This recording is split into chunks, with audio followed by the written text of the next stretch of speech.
So I'm here talking with Christian Picciolini. Hi, Julia. Hi. And of course, I'm Julia Kline. And Christian, what I often, I've been talking about this interview with you for a couple of months because I'm very excited to have this conversation. Partly because you're a cool guy and you're doing really amazing work in the world. Thank you. And, they ought to be talking about giving you a Nobel, for God's sake. Well, I don't know if there's a Nobel for just being a human being, but... Well, I was listening this morning to an interview with a woman who's just received the Nobel Prize for having passed legislation, and I'm going to totally screw this up, to protect survivors of sexual assault. And she's now started a foundation her tagline for it is that we teach others how to pen their rights into law. That's great. Yeah. That's empowering people. Wonderful. And that's what you're doing. So if she won a Nobel for it, why not you? Hopefully what I'm doing is just making sure that the world does not suffer from what I used to be a part of. A lot of people think it's about me helping Nazis, and I guess technically it is, because I'm trying to get them to not be Nazis anymore. When I help disengage them from their ideology, but that's not why I do it. I mean, I really am doing it to protect at least mostly the world from the harm that I know that they cause. And that's why I wanted to talk to you, because this podcast is about sexual assault. And to my knowledge, that is not something of which you have been accused. Am I correct in that? I have not. So you were not talking to somebody who is a perpetrator of sexually inappropriate behavior and sexual violence, and you are a person who is a perpetrator of other kinds of inappropriate and violent behavior. Yeah, and I don't think that there's very much of a distinction between those two things, because it really is just a violation of a person, whether it's me verbally attacking them or attacking them with my fists, or if it's a sexual assault. And certainly, I would never say I was never in my life complicit with, demeaning women or, participating in kind of like, toxic male environment. Absolutely. Right. I would never, I'm not innocent of that. I don't think any man is innocent of that. But the violence that I perpetrated, I could see so many parallels to the type of violence that women endure. Mm-hmm. And what is so interesting, because my philosophy on how we heal from this era that we're in, this Me Too era, this post-Me Too era, is my thought is that we need to apply a transformative justice model, and that a big part, and this interview is we'll see where it ends up on the editing floor, but it's my intention that it's in episode 9. So we've already talked about the rage that men are feeling, and the rage that women are feeling, of course, and the consequences that are and are not being inflicted. And we've even talked about the role of forgiveness. And episode 9 is the question of redemption. Yeah. And so the argument that I have sought to make in this story that I'm telling is that it is in the best interests of those of us who have been harmed and who are at risk of being harmed in the future to treat those who have harmed us as human beings, and to hold out the possibility that there is redemptive quality there, and to do whatever we can to awaken the best part of them, of the hymns, because this is almost all men that we're talking about. Yeah. And you do something similar in a very different category of violence. Yeah. And you were just speaking to, that I gather from your comment, that because of course you do a few interviews, that there's a question, you're like, hey, aren't you just helping Nazis and isn't that a terrible thing? And I see that pushback all the time. within the Me Too era, within the Me Too movement, within gender relations, which is a ridiculous old 70s era term for it. But this idea that we can't be helping men, for God's sake. Right. We can't, old poor white men and their tender little feelings, and they weren't treated well by their daddies, and now they don't know how to be masculine, and so now they're assholes. Oh, poor them! And so we're going to give a bunch of resources to helping men. Fuck that. We need to give the resources to helping women. Right. Well, yes, and we need to root out the real cause. We can't just put them all in jail. It ain't going to work. This is an important question and an important discussion, because I think about this all the time. I was once a terrible human being. I was a person who demeaned other people based on what they looked like, what color their skin was, who they prayed to, who they loved. I hurt people because of that. 30 years later, 23 years after I left, people love me. They accept me. They trust me. And they come to me for guidance. And I ask myself all the time, does that same forgiveness exist for other people who've done other things? Mm-hmm. And I've had both the blessing and the curse of having been involved in what I did. The blessing meaning that now I understand the motivations of why people end up there, and I also understand the motivations of what somebody needs to get out. And the curse is, of course, that I participated in that. And my goal has always been to, one, get people to forgive themselves, to self-reflect and understand what they did was wrong and forgive themselves so that they can go seek forgiveness and make amends. Because I don't think that people who have not forgiven themselves, at least partially, and understood that what they've done is wrong or what it's been driven by, that they can actually effectively go out and make positive change. And that wasn't something that I came up with on my own. That was something that somebody told me that I had hurt in my past. It was an African-American security guard at my old high school who I met years later, who, I didn't know what to say to this man because it was somebody who I had hurt and somebody who I had, tormented. And I said I was sorry. And he accepted my apology, but he also said, that's good for you, makes you feel great, but it doesn't really do a whole lot for me. He said, I need you to really self-reflect and think about what you've done and why you've done it, and then forgive yourself for it, and then go out there and atone for what you've done and make amends for that and seek forgiveness from the people you've hurt. And that's what I've been doing for 23 years. And where in your journey did that conversation happen? So I left the white supremacist movement. So I was recruited at 14 years old in 1987, and I disengaged 8 years later in January of 96. For the 5 years after that, I was a good person. I had met people along the way that forced my change. I abandoned my ideologies, but I still was not treating myself very well. And then years later, in 1999, I met the security guard again that I had made his life hell. You left the movement in what year? 96. 96. So this was after. Yeah, this was after I'd left the movement. And you met him in 99. Yeah, in 99. And I still, for those 4 or 5 years, I had been really trying to outrun my past. I was not interested in coming clean. I tried to make new friends, and if the listeners could see me, I'm covered in tattoos. I would wear long sleeves, and I moved, and I really didn't. I tried to escape who I was. I was afraid of being judged the same way that I had judged people. Yep. And when I met him, he was the first person that I really kind of said, I'm out, I'm sorry, I was wrong, but I didn't know how to move forward. And he's the one who told me, that's great, I'm glad you're out, but your story is important because it's not just the story of some white kid who became a Nazi. It's the story of every kid that I've ever watched over in this high school, thousands and thousands of them who were looking for a sense of identity, community, and purpose. And because they weren't looking in the right places or didn't know where the right places to look were, they were given that sense of identity, community, and purpose by a really, really, bad person. Yeah, and that's certainly one of your big themes, is that, because, of course, having done a bunch of people are fascinated by you, in addition to everything you've just said about your story.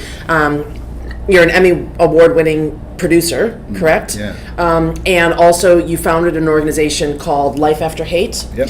And which I believe you've moved on from, is that correct? Yeah, I'm no longer with Life After Hate. I co-founded a nonprofit called the Free Radicals Project, which is a global network of people doing the work that I do, helping other people disengage from extremism.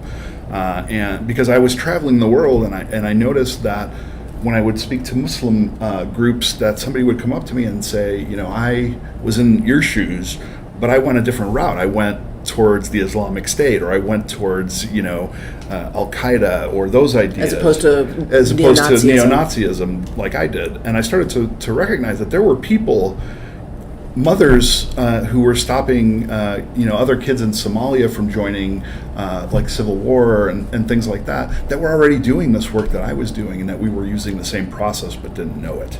And it was always about compassion and empathy and seeing the child, not the monster, which is a concept that really I've come up with, that, it doesn't matter if the person, the offender, let's say, is 16 or 60. We have to learn to see the broken child in them, and not the monster, because they were not born haters. They were not born rapists. They were not born, ISIS supporters. They were not born in a gang. And of course, that does happen where people are raised in those things, but they still have to learn it. And because they learned it, it can be unlearned. And we just need to repair the motivations that led them there.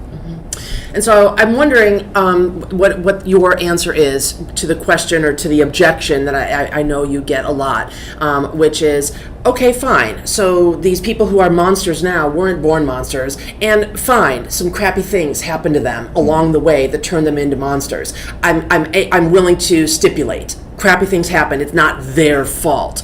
And crappy things happen to a lot of people, and those people don't turn into monsters. Of course. And so, like, I can hear the voices of some people saying, crappy things happen to me, and I didn't go that route. And I didn't go that route, and I've been slogging away, doing what's right, and now you're going to turn around and give all kinds of benefits to the guy who was a monster. What about me? Right. Like, where's the benefit for somebody like me who's made the right choices, and I'm struggling? Yeah. Like, I'm just barely putting food on the table. My wife's about to leave me. I've got I'm messed up in the head. Where's my resources? Yeah, and I would say that those people are also at risk of going in the directions of what I'm putting up air quotes is extremist behavior, drugs,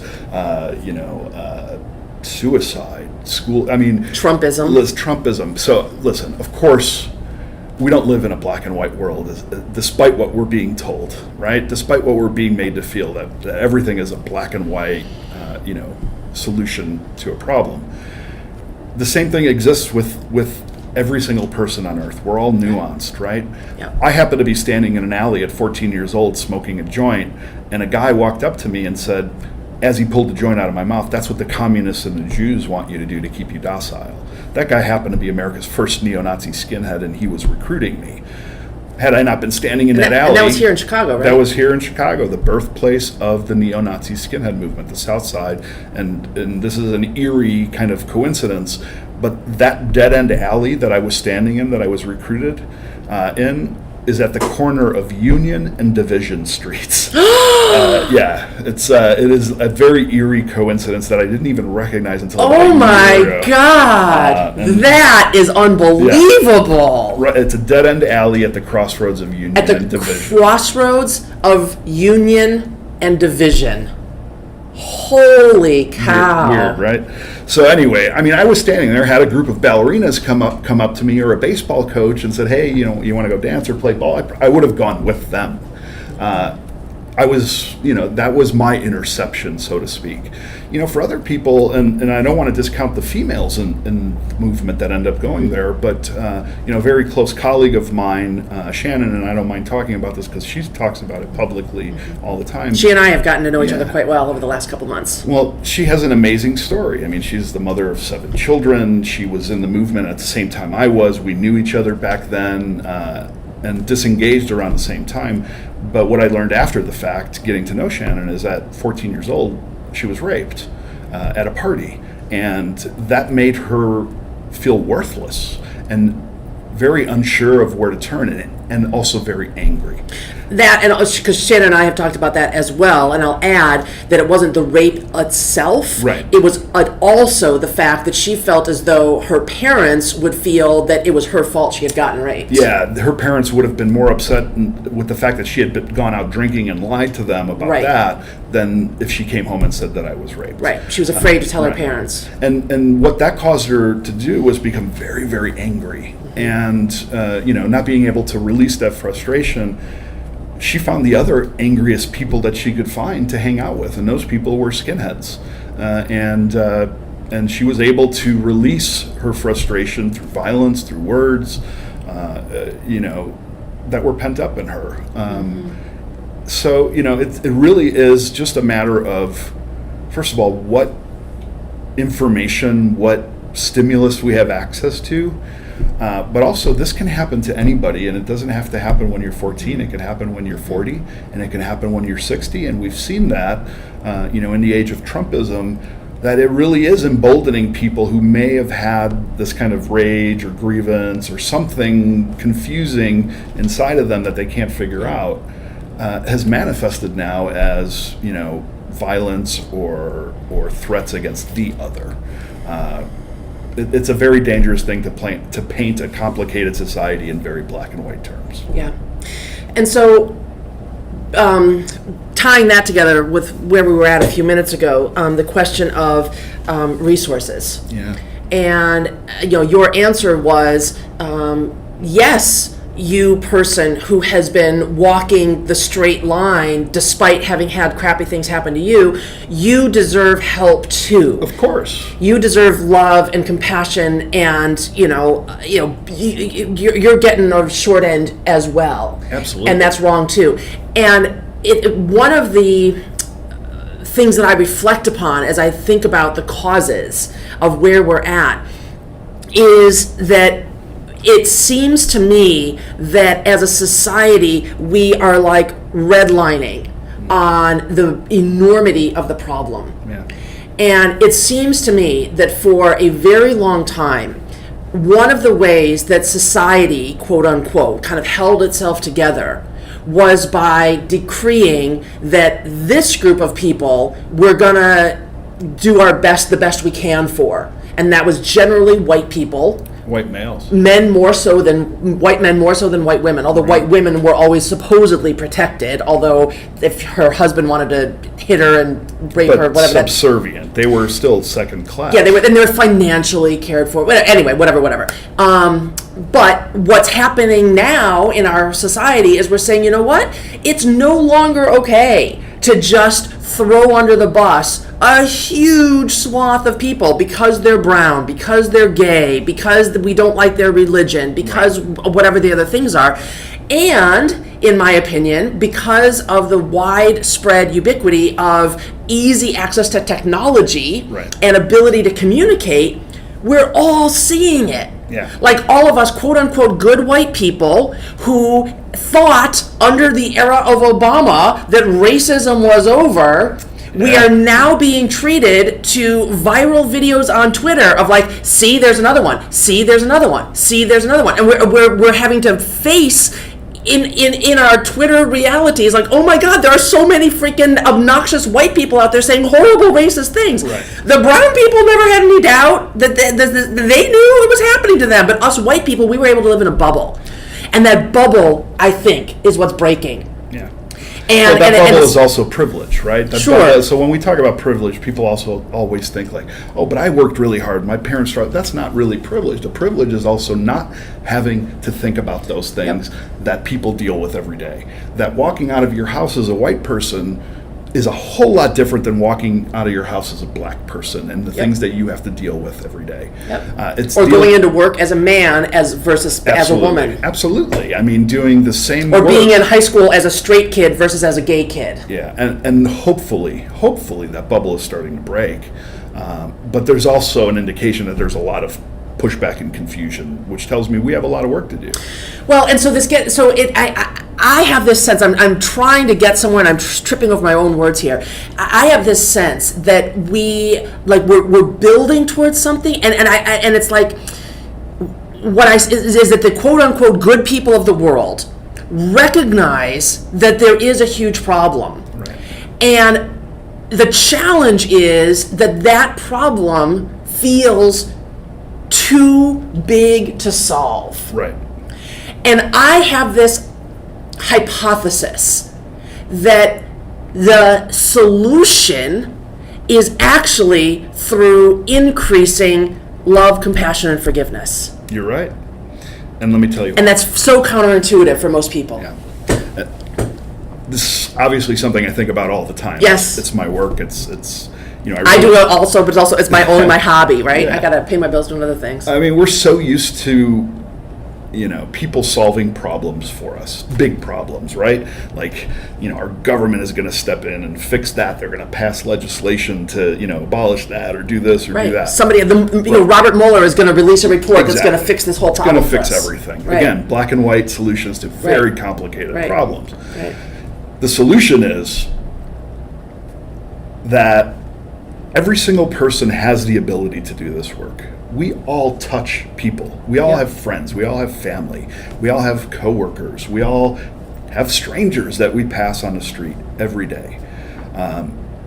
We can impact that change that we want to see by leading it ourselves, by just making good happen, by understanding that if we push a problem away, weld the sewer caps on it and hope it goes away, it doesn't. I mean, racism has existed on this soil for 500 years. I mean, there's no indication it's slowing down. I mean, obviously we've seen progress in certain areas, but I think that we're also seeing that we're going backwards in so many ways.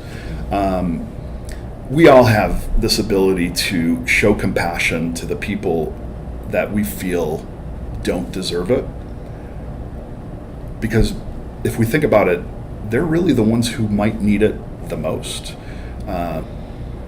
And that's a hard thing for people to swallow, to show compassion to people who they don't feel deserve it. But if you were in my position and in the position of the hundreds and maybe thousands of people that I've worked with, the one unifying common thread through all of those stories is that what led them to that extremist movement or to the fringe or to that behavior was not the ideology itself, but it was the fact that they were searching and trying to fill a void of belonging, of meaning, and of family. And if we can provide that to people, and this is not about only bad people, this is about everybody. We need to show children, we need to raise children to be vulnerable, and the way we do that is by being vulnerable ourselves with them. Yeah. If we have conversations about maybe things that we're not secure about ourselves with, and open up to our children as they're young, as they're growing up, maybe they'll feel the same way about doing that with us. They'll be able to communicate their confusion growing up, and they won't go searching for answers in places that they're not really mature enough to understand the consequences of. And once they're once they belong to that behavior, it stays with them the rest of their lives as a stigma, as a change in their being, as a ripple effect to the rest of the world. The goal is not always to help the bad people. It's to stem the flow of bad people happening.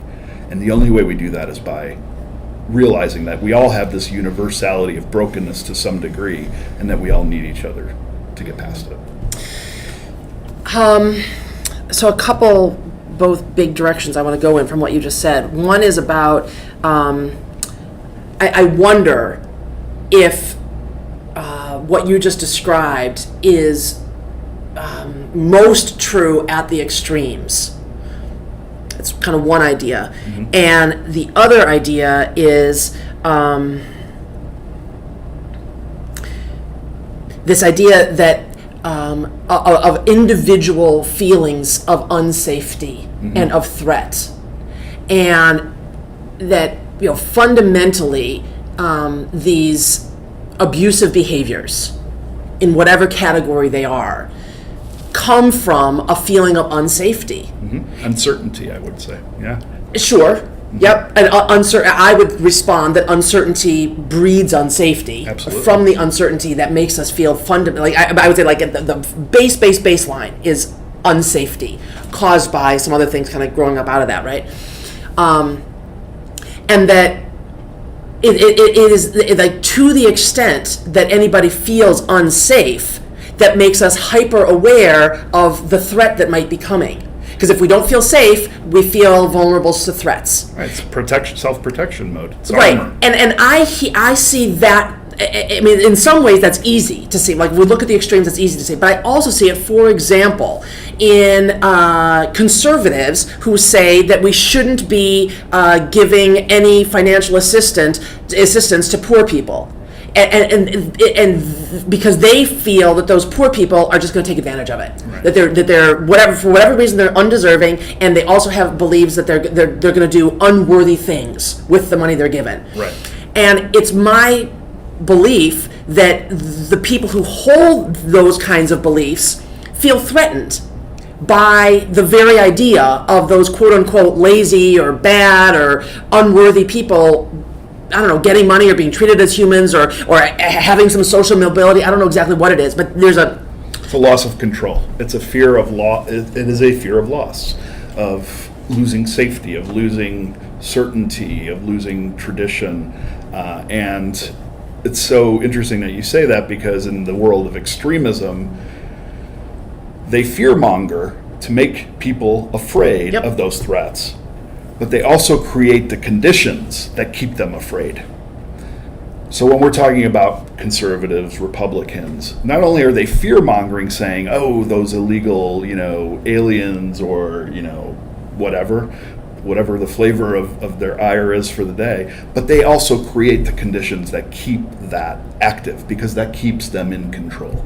It keeps them providing the solution to the people who think it's the right solution. And that's the situation, we're in, is we are all afraid, and we are all we're all isolated too, more so I think than ever, even with the internet.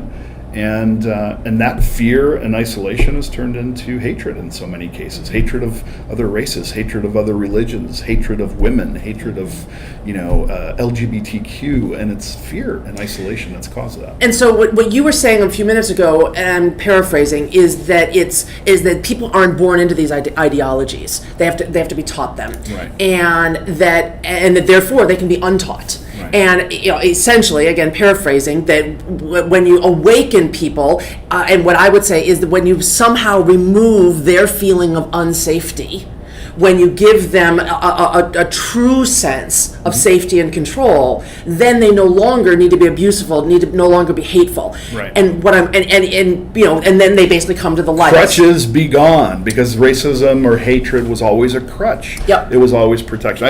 What you're talking about, I call potholes. So, along our journey to find that sense of identity, community, and purpose, which I think drives every decision we make, people hit potholes along that road, and those potholes are trauma, they're mental illness, they're poverty, they're privilege. It can be anything. It could be chronic unemployment. It's that unsafety, that feeling of I've lost control of that portion of my life. And those potholes detour them to the fringes, where they're searching for protection, they're searching for answers, and they're searching for identity, community, and purpose. And sometimes, for some people, the lure of violence of an extremist group is sometimes the only identity, community, and purpose they've ever been offered. For some people, like, I didn't grow up in a bad situation. My parents didn't abuse me. They weren't drug addicts. They're still married. I mean, they loved me. But my pothole was abandonment. There were immigrants who came over from Italy in the 60s and had to work their asses off. And I never saw them. They were gone 7 days a week, 15 hours a day. And as a kid, I wondered, what did I do to push my parents away? Why aren't they here? And I never knew how to ask. So I just got angry, and I felt worthless.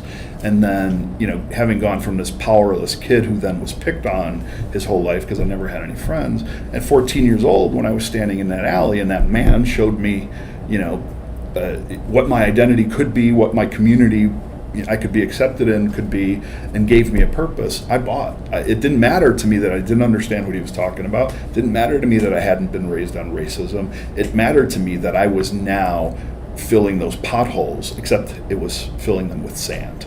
And it wasn't until I filled them with the proper, asphalt and concrete that I was able to drive straight on that road and recognize that what I was doing was wrong. And so your story and the work that you do is at the extremes, right? Yeah. And so one thing, getting back to the resources again, you of all people can talk about how incredibly resource intensive it is to undertake this process with any one individual person. Yeah. What you do is you get people out of the movement. Yeah. And I've heard you say a couple of times, both live and on videos I've seen of you, that there are in fact people who the public thinks of today as leaders in the hate movement or in various hate movements who actually are out because of the work that you have done, and they can't say so and you can't say so. Well, they're not out necessarily, not always. They're out psychologically, and they're out mentally, and their heart is out. But it's sometimes impossible for them to leave those circumstances. Mm-hmm. So in those cases, it could be that their family is involved, and if they leave the movement, they're walking away from their family, their blood family. It could be that there are people, good-intentioned people, pushing them back, saying, "No, you are a Nazi," and they're saying, "But I don't want to be anymore," and they're saying, "No, but you always will be." So there's that obstacle, but there are also other obstacles where it's just very tough to make the decision to start over, even though your heart and everything tells you that what you're doing is going through the motions, and that you're hurting yourself and other people. That it's easier sometimes to just stay.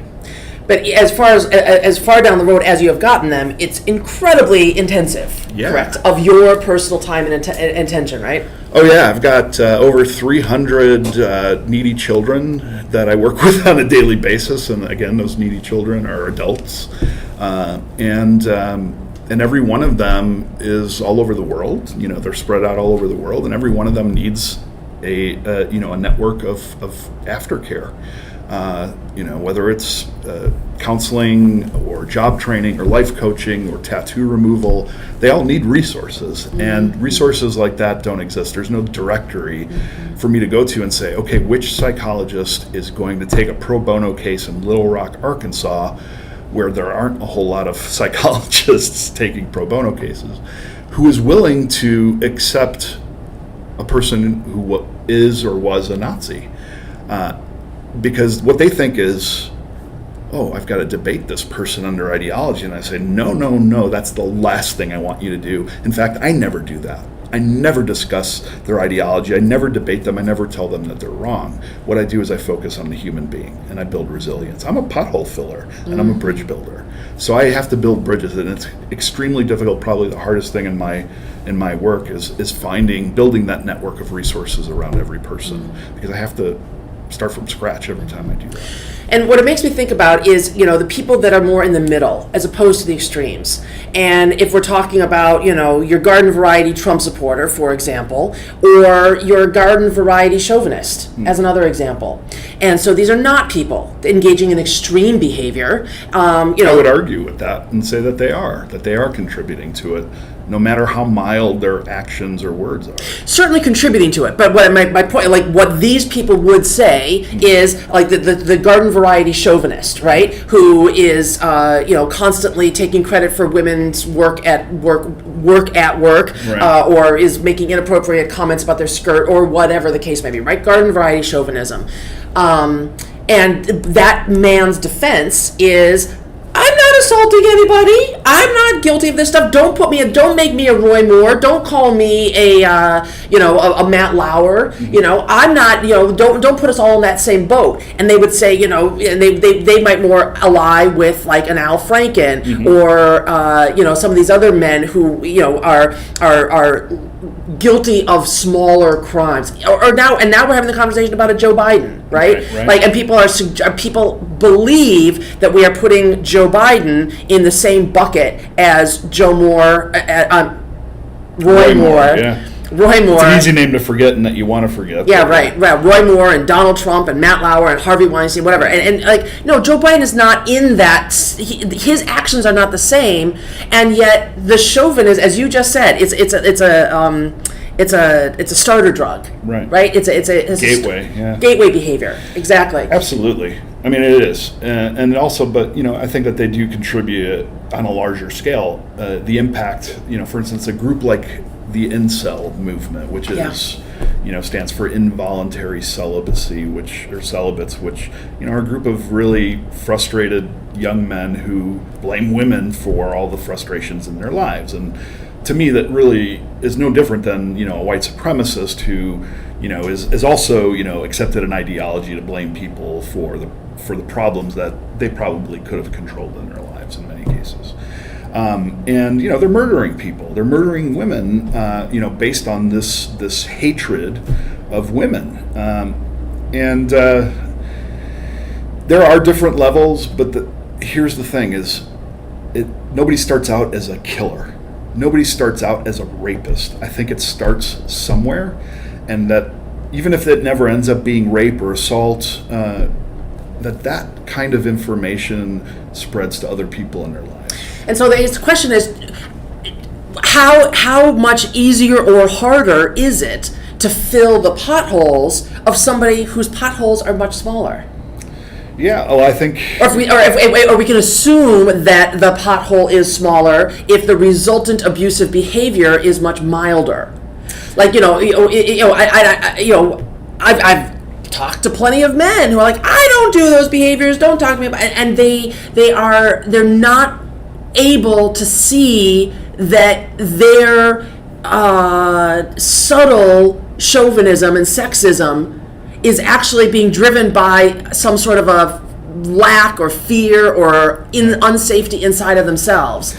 There really is no difference. I mean, I think that, it would be no different from me working with a violent Nazi versus, somebody who's just an American racist, grandfather or uncle. I mean, it really is about a Charlottesville marcher. Right. Who's not taken any other action other than that. Right, and I've done that, right? I've worked with, organizers of the Charlottesville rally, and I've worked with people who, just posted about it and wished that they were there or were there.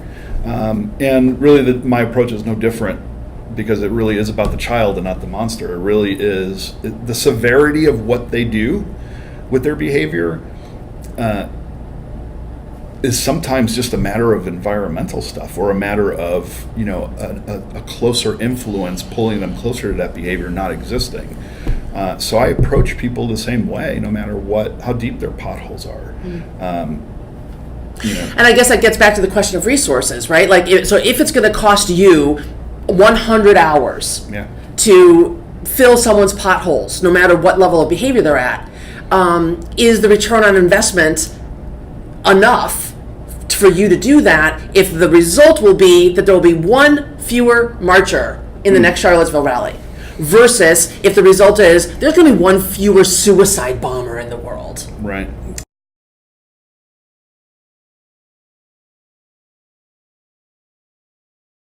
Well, it's impossible for me to distinguish what somebody's intentions are, because I could be working with the most outspoken neo-Nazi in the world, and everybody thinks that person is the biggest threat. But I could also be working with some 17-year-old kid who nobody's ever heard about, who's never been on anybody's radar, who's telling me that he has a gun and wants to walk into a building and shoot people. Of course, I'm not going to measure potholes at that point. I'm going to focus on what I think the priority is. But my priority is not always what other people's priorities are. So do I stop the person? Do I help the person who is continuing to spread this well-oiled machine of recruitment, or do I stop the person who's going to murder 15 people? Of course, I'm gonna protect human life, and in that case, I have a duty to report that, and hopefully somebody else would step in at that point to help. But I never know if that person who is influencing other people is influencing somebody who's going to walk into a school. So I can't. I'm not distinguishing that so much as I am, this person needs help and I cannot turn them away.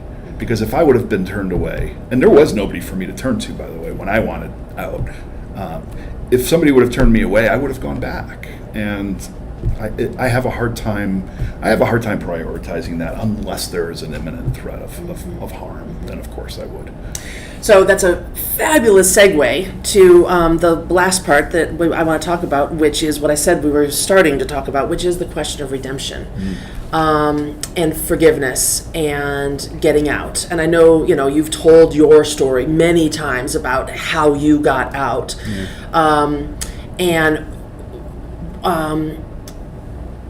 The question that began our relationship, I met, you were a speaker at a panel discussion, and that was about hate, right? And it was, on the panel was you and a rabbi and Michael Masterson. Michael Masters. Yeah, former head of Homeland Security here, DHS for Cook County, Yeah. And so a law and order guy, if there ever was one.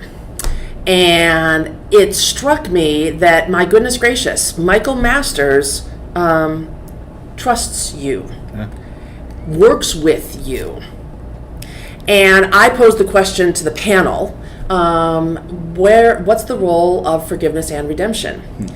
And the rabbi gave a rabbinical answer, which was lovely. You gave an answer, which I'm sure we'll talk about now. When I asked, and Michael did not answer on the panel. And afterwards, I approached all of you, and you and I led to this conversation today. Michael, I said to him, how is it that you're able to forgive Christian?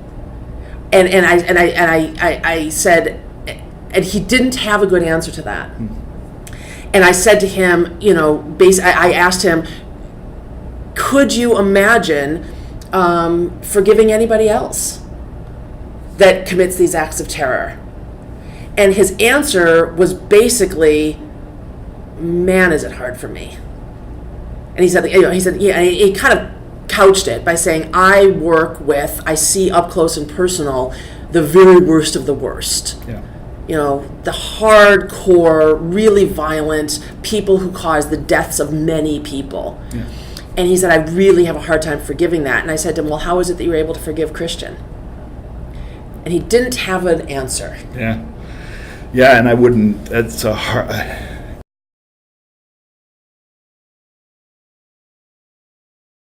If you were to ask me that question, how I forgive Christian, I would have a hard time answering that question. How you forgive yourself? Yeah. Or how he forgave you? How I forgive myself. So let's talk about both of them. Okay. I don't expect anybody to forgive me. I expect people to hold me accountable. And I've held myself accountable for 23 years. And I continue to do that. How I forgive myself, and I'll have to ask Michael that the next time he and his wife and me and my wife go out to dinner, because we do that pretty frequently. And if he gives you a meaningful answer, I would love it if you would pass it along. So I cannot speak for him, but I can understand how it would be difficult for somebody to trust me, to forgive me for what I had done. And all I would say to that is, don't. Just let me keep doing what I'm doing, and let me prove myself. Which raises a note that I just jotted down. You said you want to be held accountable. Yeah. And I notice that you are not in jail. Yeah. And if being held accountable meant that you would have to surrender your freedom, would you feel the same? Yeah, I think so. But I would say that I never did anything to warrant being in prison. I don't think. I certainly hurt people. I was in fist fights and street fights, and I created propaganda that influenced a lot of people. There was always something inside of me, though, that I think stopped me from going over the edge, and I have to credit my family for that, because I wasn't raised to be that way. So there was, while I did go through the motions, and I definitely, I hurt people for sure. I don't know that 23 years later there would be anything. If we're talking hypothetically, yes, I would hold myself accountable. If I knew I had hurt somebody in a way that warranted me going to jail, I would absolutely not only offer myself up for that, because I think that, every day of my life, I live as an example for the people that I want to help. And if that's what I have to do, that's what I have to do. But I would also seek forgiveness from the people that I'd hurt and made amends to repair the harm that I'd caused. I believe you about that. And in fact, I believe that if in fact, let's say that something you had done had resulted in the deaths of 3 people directly, like if you had directly done it, right? Yeah. And you've talked about how you wrote the lyrics to a song that inspired somebody who did call people, but you're not legally responsible for his actions. Right. But if you had, right, if one of your evenings of violent shenanigans had resulted in 3 deaths and you in fact were sentenced to life in prison, I believe that you would still be doing this work from a prison cell. Absolutely. It's who I am. But I think not very many people would. And this gets into this question of accountability and consequences, particularly as we talk about for sexual harassment and sexual assault. And I think one of the reasons that men, as we kind of go down the list from Joe Biden to Al Franken to Louis C.K. to on down the list to Harvey Weinstein and rapists, right? Matt Lauer, rapist, allegedly. It becomes more and more difficult. I have a hard time with Harvey Weinstein. I don't know that I forgive Harvey Weinstein. I don't know that I mean, it becomes more difficult for those men to be willing to be held accountable. Oh, sure. Because what they are being held account to is, it not only is it something that they don't want to have, it's something they feel they don't deserve. Right. So Al Franken says, I can imagine him saying and a bunch of people, his defenders saying, Al Franken maybe deserves some kind of consequences, but what's being inflicted upon him is way more than he deserves. Right. He doesn't deserve to have lost his job. And wherever any given man is on that spectrum, and now we're shifting gears to talk about that as opposed to violent extremism, I recognize that, but wherever a man is on that spectrum of, I know I engaged in some level of sexually inappropriate behavior, right, but I believe that if I fess up to that, and this gets back somewhat into our idea of unsafety and lack of control, if I fess up to that and I put myself at the mercy of these enraged feminists, they're gonna do something to me that is way worse than I think I deserve. I think that that's a valid concern. And I think we have to ask ourselves if things that we've done in our past that maybe don't rise to the level of Harvey Weinstein or even Louis C.K. If you were an Al Franken, right, is that a death sentence? Somewhere between, butt groping and maybe forcibly kissing somebody, right? Or let's say Joe Biden, who, one could argue that was the generation he was raised in. It was acceptable, at least among white men, to do that. Maybe he didn't know any better. Like, he's a grown man. He should know better not to do that stuff. But is that a death sentence for him? Right. Like it should be for Harvey Weinstein, who was a criminal, who, essentially is the equivalent of walking into a mosque and murdering 50 people. And even if it's not the lives of women, the same, certainly not in exactly the same way, but destroyed the lives of those women in some way. Mm-hmm. And even if it's not a death sentence, is it the death of his career? Right? That's the other question. Even if you're not being asked to surrender your freedom, and certainly not your life, you're being told that you can't work, and you're given. That was the argument of Noam What's-His-Face, who runs the Comedy Cellar in New York, who put Louis C.K. back on stage. Yeah. He said that he asked the question, well, at what point should I be allowed to put Louis back on stage? And he said the answer he received from many people was never. And he said that he felt that was unreasonable. Yeah. I happen to agree. Yeah. That is unreasonable. But the answer isn't, we'll put him back on stage now with no personal reflection. Right. And I think that's the key. Yes. I think it is the self-reflection. But not only that, it is also about, so let me kind of put it into perspective. There are some people that I work with that are very happy telling their story publicly after they denounce, right? And in that way, they're, partly kind of making amends by, informing other people and doing that, but they're doing things in their community as well. And there are some people who are like, I did the work to get out. I'm a better person. I don't want to tell people what I was a part of. I'm going to continue to do good work, but I don't want to bring that scrutiny to my family, to this and that, because let's face it, we are in a world right now where it's like, if you've ever done anything wrong in your life, it's over. Like you're done. And I somehow escaped that. And maybe it was because I came clean before somebody outed me, because I knew it was the right thing to do, and I did the work, and it wasn't necessarily because somebody forced me to do that. Now, somebody like Louis C.K., I agree, like, it's not a death sentence. What he did was wrong. But if we were to equate that to like a crime of retail theft versus murder, it's probably still a Class A misdemeanor or Class C felony or whatever. But he doesn't deserve to be put on death row, right? What is the work that he needs to do before he can gain that acceptance, that freedom, that trust back? What is your answer? And my answer is only he knows that, and he has to do the work, because I don't know if that's education. I don't know if that's, it has to be genuine, I guess is what I'm saying. I don't know what that means for him, but he has the ability to influence people. And maybe if part of that influence is being genuine on stage in his comedy routine to address these things, then maybe we should allow him on stage to do that, because maybe that's how he impacts people the most. I think that's a big part of it, is that if it is being sorry versus being sorry that you got caught. Exactly.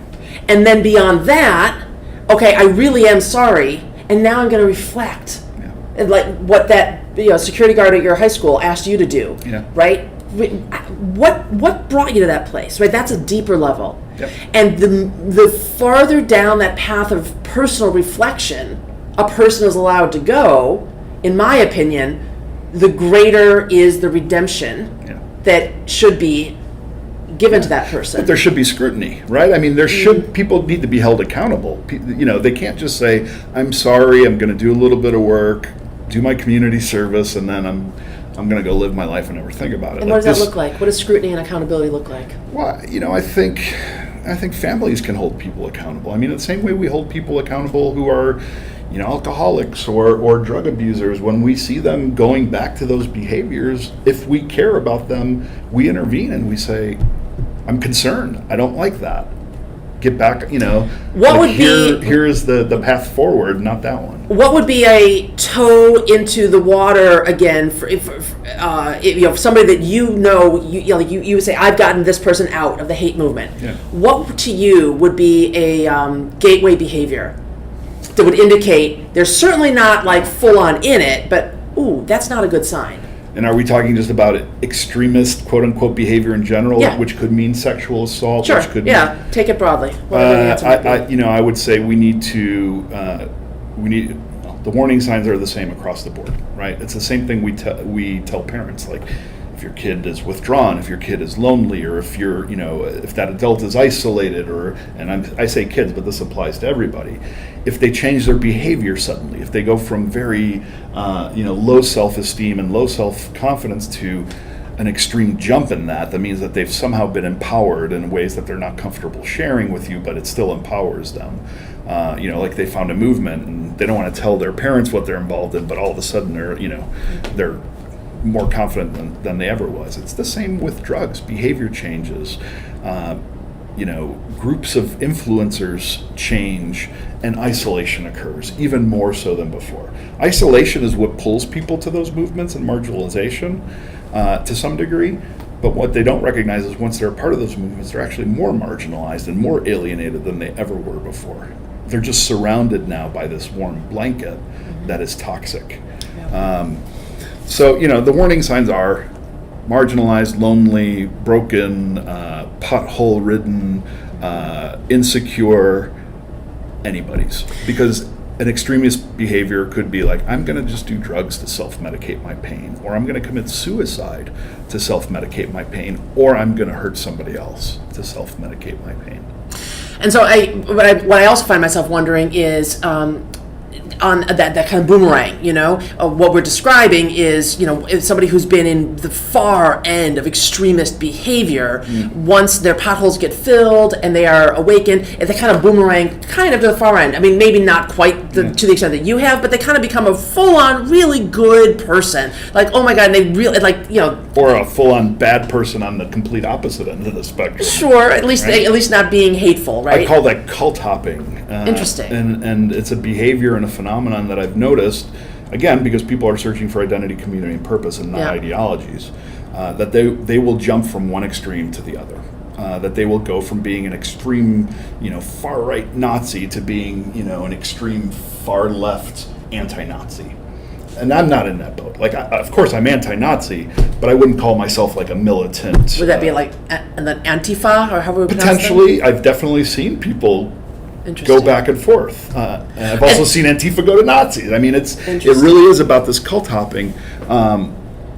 But people are searching for identity, community, and purpose, and it's about repairing those potholes, but it's also about replacing the identity, community, and purpose with something positive. Yeah. If you don't, you can take somebody out of a Nazi group or make somebody, stop raping women, but they'll probably go into some other really nasty behavior, So it really is about, Yeah, because that's where they get the backfilling. safety and the replacing it with something positive. Absolutely. Is that's where, like, okay, I'm no longer what I would translate what you just said. I'm no longer filled with fear and uncertainty and self-doubt and and a feeling of worthlessness. And now I'm filled with a feeling of safety and a certainty that I am supported and that I am loved and that I'm not loved for what I do. I'm and I loved have for who agency, I am. and I can contribute, and I am now, worth something, or at least they're telling me so. Yeah. It could be a dangerous thing. I'm still a recruiter, I was a recruiter 30 years ago. I'm still a recruiter. I still look for vulnerable people, and I still promise them paradise, except now I deliver. So I try anyway. On that note, I could continue talking to you forever and ever, but you've got important work to be doing in the world. Well, this is important too, so thank you for having me. I really appreciate it. Of course, yes, it's been a very interesting conversation, thought-provoking. Thanks, Julia. Of course, thank you. I don't think you need to edit any